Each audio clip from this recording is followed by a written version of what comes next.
kalau ada kegiatan. Kalau sistemnya smart, maka dia akan melakukan verifikasi. Yang sudah dipilih jadi kabinet Jokowi bekerjalah untuk mengatasi persoalan-persoalan seperti ini, agar upaya-upaya pemborosan, upaya-upaya pencurian uang rakyat.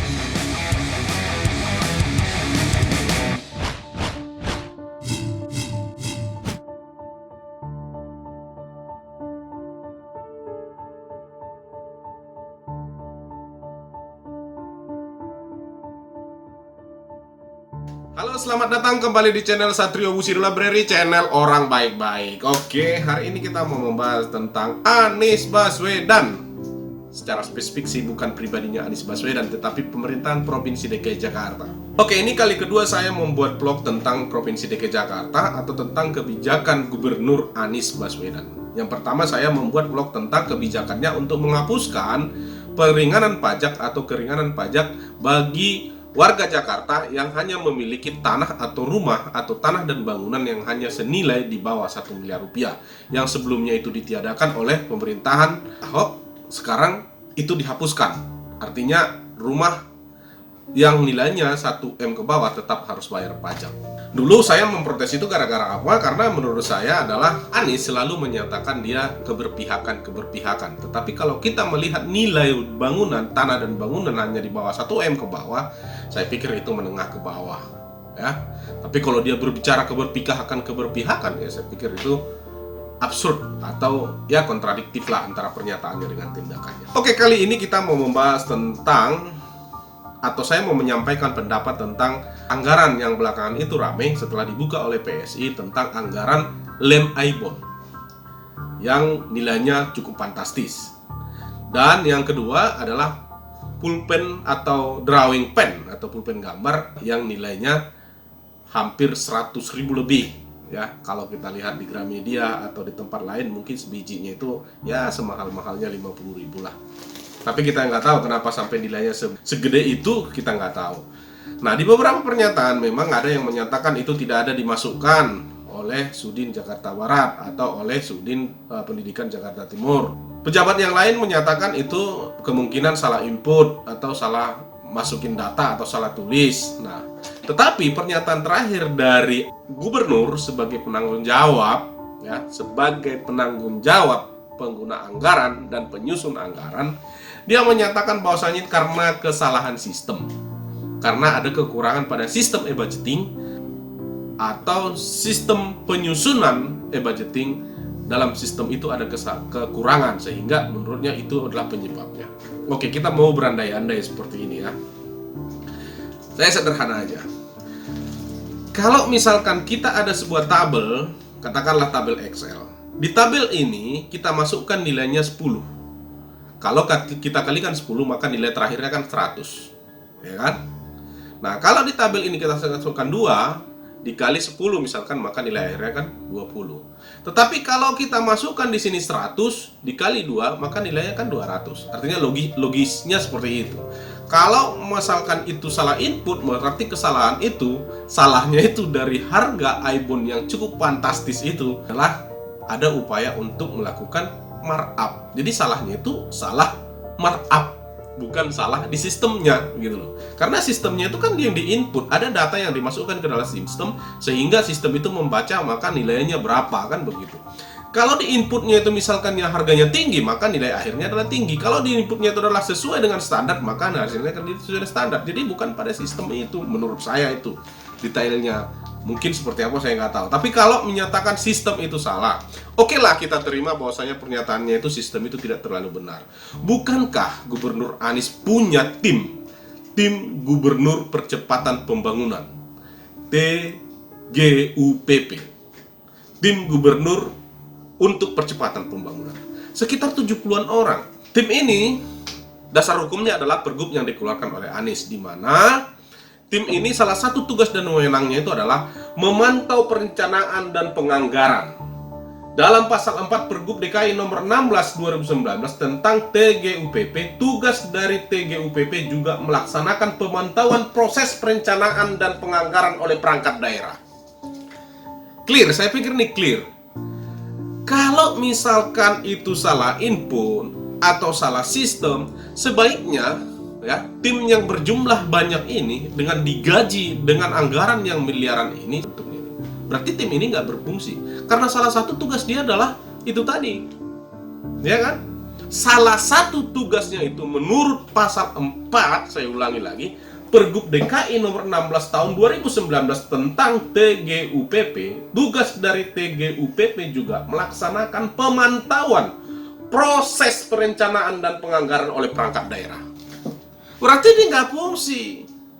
Jadi kalau Anies tiba-tiba menyalahkan ini sistemnya salah, saya bukan membela Ahok secara personal, enggak, saya bukan buzzer juga kan. Nah, tapi kalau dia menyalahkan sebuah sistem yang sudah berjalan, tetapi ada harusnya tim yang bekerja, yang sudah digaji, dan salah satu tugas dan wewenangnya itu adalah untuk melihat apakah proses penganggaran, apakah sistem ini sudah benar atau tidak. Itu tidak berjalan, artinya tim ini kan gagal. Prinsipnya sederhana seperti itu. Saya mau sedikit menyampaikan pendapat begini. Di samping ada kegagalan dalam memahami sistem, yang kedua, kegagalan dalam memahami proses penginputan data dalam sistem. Yang ketiga, ada proses kegagalan untuk menjelaskan ke publik bahwasanya saya dan tim saya memang tidak bekerja. Mestinya statement itu yang paling pertama harus disampaikan. Mohon maaf, tim saya tidak cermat, tidak hati-hati, tidak bekerja dengan sebagaimana yang saya harapkan. Jangan menyalahkan orang lain. Salah ini, salah itu, salah ini, salah ini, salah ini, salah itu. Kapan negara ini bisa beres? Gitu. Kalau seperti itu terus, coba gubernur, saya bukan underestimate ya dengan gubernur-gubernur di daerah yang lain ya, atau di daerah-daerah yang jauh dari ibu kota, tapi gubernur DKI di mana secara sumber daya, baik itu ilmu pengetahuan, baik itu tim, baik kemajuan teknologi maupun daya dukung informasi teknologi dan tingkat kesadaran masyarakatnya yang cukup tinggi. Kalau kepemimpinan masih seperti ini dijalankan, bagaimana cerita di daerah gitu. Nah, ini negara, ya kita terlalu muluk-muluk untuk menyatakan bahwasanya negara ini akan menjadi salah satu negara yang cukup maju. Bukan pesimis, tetapi kalau dilihat dari kualitas kepemimpinan kita yang juga digadang-gadang akan menjadi kandidat presiden di tahun 2024 oleh salah satu partai politik, saya pikir ini aneh. Ya, aneh. Saya bukan menganggap diri saya lebih baik dari siapapun, bukan menganggap lebih baik dari Anies, bukan menganggap lebih baik dari partai politiknya mau mencalonkan dia, bukan. Tetapi kalau hal-hal seperti ini saja, kita dibentuk tim, digaji timnya, diberi anggaran untuk timnya, dibuat landasan hukumnya sesuai dengan pergub itu tugas dan wewenangnya, tetapi output yang dihasilkan atau produk yang dihasilkan seperti rancangan APBD yang ada sekarang, wah, kita mau bilang apa? Kita mau optimis di bidang mananya? Atau kita mau sampai kapan seperti ini? Nah, ini hal-hal seperti ini saya pikir bukan terjadi sehari dua hari, atau mungkin saja tidak hanya terjadi di pemerintahan DKI Jakarta. Oleh karena itu, yang selama ini orang memberi apresiasi atas dipilihnya Jenderal Tito sebagai Mendagri dengan statement awalnya akan menyisir APBD atau anggaran-anggaran daerah yang sangat boros, saya pikir itu salah satu harapan. Tapi apakah harapan ini akan bisa? Maka sama-sama kita sampaikan bahwasanya ayo, yang sudah dipilih jadi kabinet Jokowi, bekerjalah untuk mengatasi persoalan-persoalan seperti ini. Agar upaya-upaya pemborosan, upaya-upaya pencurian uang rakyat, atau upaya-upaya maling uang dengan uang rakyat dengan anggaran-anggaran markup seperti ini, dan atau anggaran-anggaran tidak masuk akal seperti ini, ya bisa berhenti. Atau setidak-tidaknya itu berkuranglah, terjadi proses minimalisir. Karena ya kita lucu aja, untung aja ada orang bisa membaca itu kan, sehingga publik tahu. Apabila orang tidak bisa membaca itu secara detail, ini kemana, duitnya ini berapa, ya semua mungkin kita buta juga. Kita nggak tahu juga bahwasanya lem Aibon itu mahalnya udah sampai segitu, ya. Atau bisa juga pulpen yang harga 50.000 itu jadi 150.000, ya kita nggak tahu. Karena hanya mereka tahu. Tentu saja solusinya apa? Harus ada transparansi mulai dari proses penganggaran itu sebelum disahkan. Karena selama ini ya mungkin DPR nggak mau baca-baca itu, asal ketok aja, udah setuju ini anggarannya, udah setuju ya. Tiba-tiba ada partai yang baru datang, yang masih segar, yang masih, ya katakanlah dia punya apa? Punya kemampuan untuk menganalisa sebuah data, penelitian yang cukup, sehingga ini muncul ke publik. Nah, artinya ada kemungkinan hal-hal seperti ini juga, proses-proses markup seperti ini juga di daerah-daerah yang lain. Kemungkinan ada. Ya. Karena apa? Karena proses penganggaran itu hanya mereka yang tahu.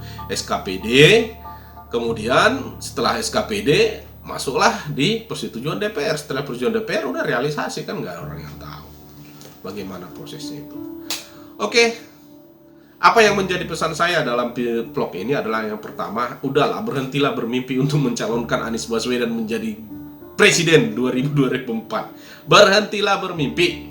Ayo kita lihat dulu bagaimana dia bekerja, bagaimana dia terlalu dini untuk digadang-gadang menjadi calon presiden untuk 2024, sehingga tidak memiliki konsentrasi untuk mengurus ke DKI Jakarta. Kalau misalkan dia bisa membuktikan kinerjanya tanpa digadang-gadang dari sekarang, juga orang akan memilihnya kok.